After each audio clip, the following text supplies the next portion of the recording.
With the evenings getting shorter, motivation dropping, and the holidays on the horizon, weight loss can feel almost impossible this time of the year. So what do we need to do? We need to think of the laziest ways possible to help with our weight loss goals. Because the truth is, less is more when it comes to weight loss. So instead of throwing in the towel until January, I'm going to give you 5 lazy actions that you can start doing right now to help you fall forward instead of falling behind. And if we haven't met before, I'm Maria and I'm a registered dietitian who has helped hundreds of people successfully lose weight, because I cut through the fluff and give you the science that actually works. So if that is something that you are interested in, make sure to hit subscribe because I have new videos every single week.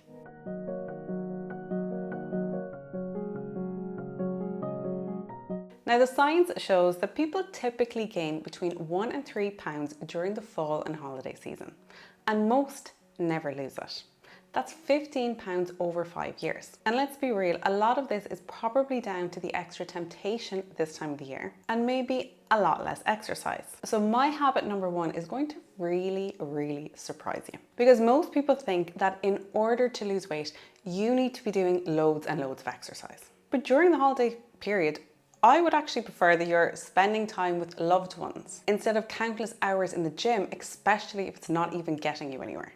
And this is why I'm so excited to tell you about the exercise constraint idea. So there is this really fascinating study where researchers, they looked at the Hadza, a hunter-gatherer tribe in Tanzania. And these people walk around 15 to 20,000 steps every single day. Way more than the average person in the Western world. So you would think that they also burn way more calories, right? But the crazy part here is that they didn't. Even though they were way more active, their total daily energy expenditure, basically the amount of calories they burned in a day, was almost the same as people living modern sedentary lifestyles. And the researchers called this the constrained energy model. And what it suggests is that our bodies are a lot smarter and sneakier than we think. When we dramatically increase our activity, our bodies may compensate by dialing down energy use elsewhere. Things like fidgeting less, reducing non-essential movement, or even subtly reducing energy spent on certain internal processes. So what does this mean for weight loss? Well, it doesn't mean that exercise is completely useless. Far from it. Movement is essential for your heart, for your mood, your insulin sensitivity, and so much more. But it does mean that trying to outrun your fork by just doing more and more steps and more workouts may not lead to the weight loss that you expect. In other words, if you are walking 10,000 steps a day and you suddenly go and double it to 20,000 steps a day, you're not necessarily doubling your calorie burn. And that is why focusing on sustainable movement that you enjoy is the most important thing. So when it comes to walking and steps, because I do think they're important, the benefits actually follow a curve rather than a straight line. So at the start, going from like no steps to around 7,000 to 8,000 steps a day, that gives you huge improvements. Better cardiovascular health, improved blood sugar, lower mortality risk, and a noticeable bump in energy expenditure. But once you get to the 12,000 to 15,000 steps per day range, those benefits then start to level off. You're still moving, which is great, but you're putting in a lot more time and effort for smaller returns. It's a classic case of diminishing returns. And that is why aiming for a sustainable, realistic target like your 7,000 to 10,000 steps. This is perfectly fine for most people, especially if your main goal is weight loss and overall health, rather than maybe training for an Ironman or a full marathon. So where you're actually going to get far more bang for your buck is by pairing that daily movement with 2 to 3 strength sessions per week. Building muscle doesn't just make you stronger, it increases your metabolism, improves how your body uses energy, and helps make weight loss easier to maintain longer term.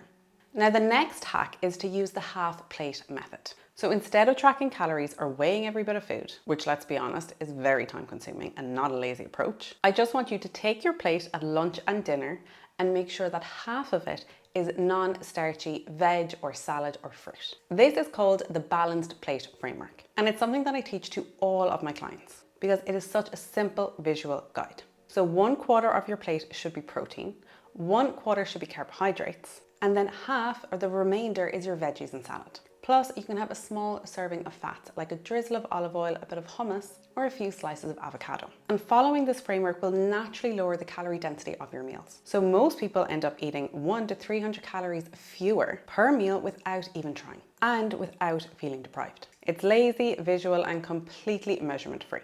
And the best part is that you can make almost anything fit this framework. So example one, if you wanted to have a burger on a Friday night, your patty, whether it's meat, chicken, or a vegetarian burger, that's your protein. The bun is your carbs, and then you serve that with a side salad or some nice roasted veggies. And this is instead of the typical chips or fries that you might get with a burger. Alternatively, if you really love your chips or your fries with your burger, you could leave out the bun and instead have your oven baked fries or something along those lines. That will be your carb.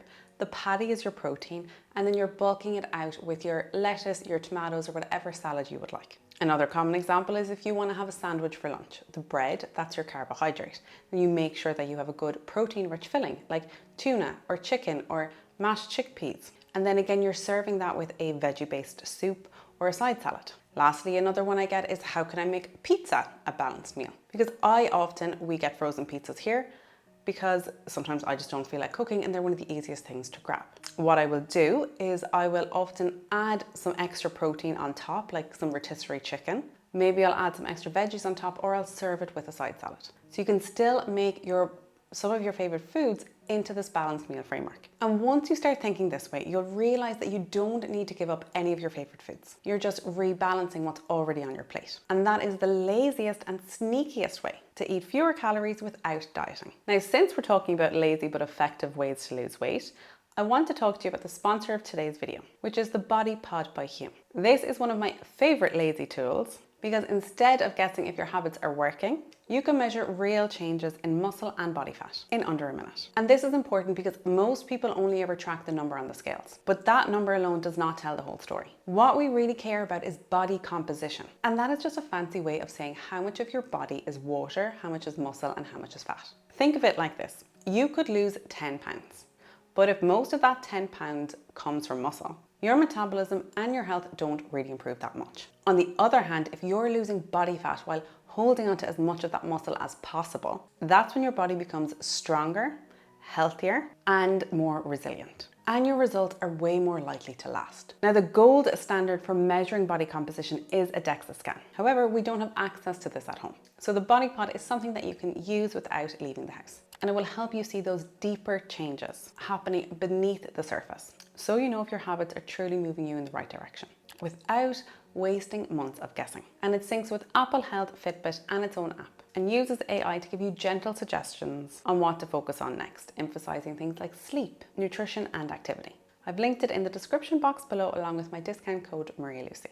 My discount code is valid for 7 days and it stacks on top of Hume's current sale, so you can save up to 50% off. And if you're in the USA, it's HSA and FSA eligible too. Now, the next hack seems almost too simple to work, and that is drinking a glass of water before you eat.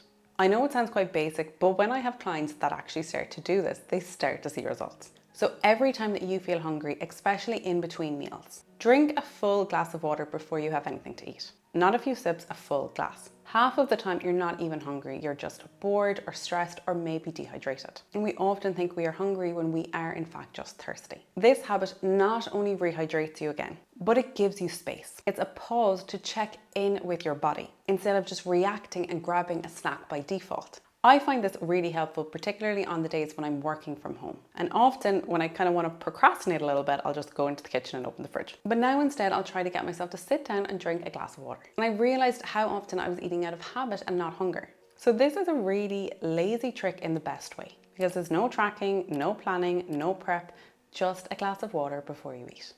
Then we have the lazy portion check trick, which is an even simpler way to be even more mindful of your portion sizes. And it involves using your hands, because the reality is that portion size does matter when it comes to weight loss. And your hands are a great guide for this, because they're always with you and they scale roughly to the size of your body and your needs. And once you get used to this, portion control becomes automatic. No measuring cups or food scales needed. So here's how to do it. With your protein foods like your fish, your eggs, your dairy, your chicken, or your beans, you're aiming for a palm-sized portion at meals. No thumb and no fingers. So the width and the depth of your palm. Then the non-starchy veggies or your salad, you can go back and aim for half your plate or roughly 2 fists. For the starchy veggies, like your sweet potato, your pumpkin, your corn, your butternut squash, you stick to about 1 fist-sized portion. For grains and carbs, like pasta, oats, rice, you want to aim for 2 cupped hands per serving. And for fruit, about 1 cupped hand is a rough idea. For oils, butter or nut butter, you want to keep it to about the tip of your thumb,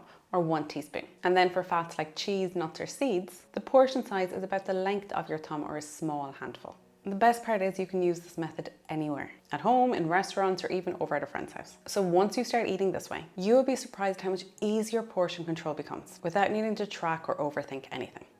Now, the last concept that I want to talk to you about is what I call the have your cake and eat it too concept. Because with shorter days and colder weather, cravings for calorie-dense, carb-heavy foods, they increase, especially if you're somebody who battles with seasonal depression, because you will seek a serotonin or a dopamine boost from something else, which can be food. So what you want to do is you want to eat meals that are lighter, but are at the same time extremely cozy and comforting and satisfying, because you don't want to feel like you're missing out.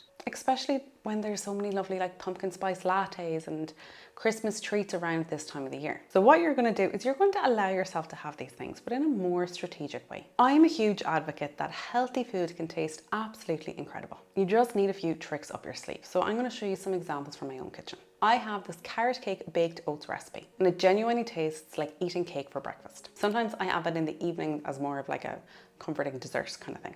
And it has this lovely high protein creamy frosting, yet it's still not a complicated recipe.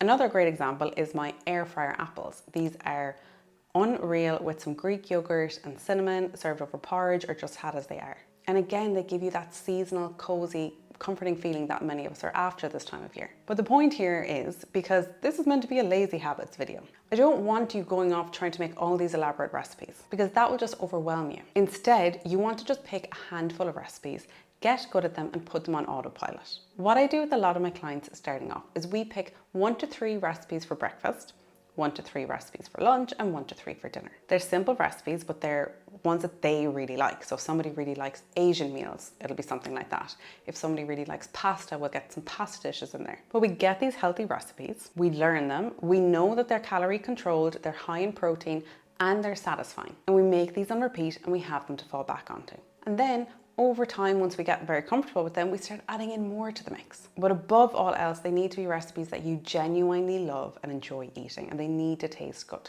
I'll leave the recipes that I've mentioned linked below, but follow me on Instagram because that's where I share most of my recipes. I do also have, I've been working on it, should be ready pretty soon, but a low calorie, calorie controlled, high protein recipe ebook, which will be out soon. If you want to sign up to be notified, just I'll leave a link below, but I also have a free recipe ebook, which I'll leave linked below for you too. So there we have it. 5 easy, lazy hacks to help you over the next few months. Let me know in the comments which one you are going to try first. If you enjoyed this video, YouTube thinks you would like to watch this one next. They've handpicked it specifically for you. As always, thank you very much for watching. I really appreciate it.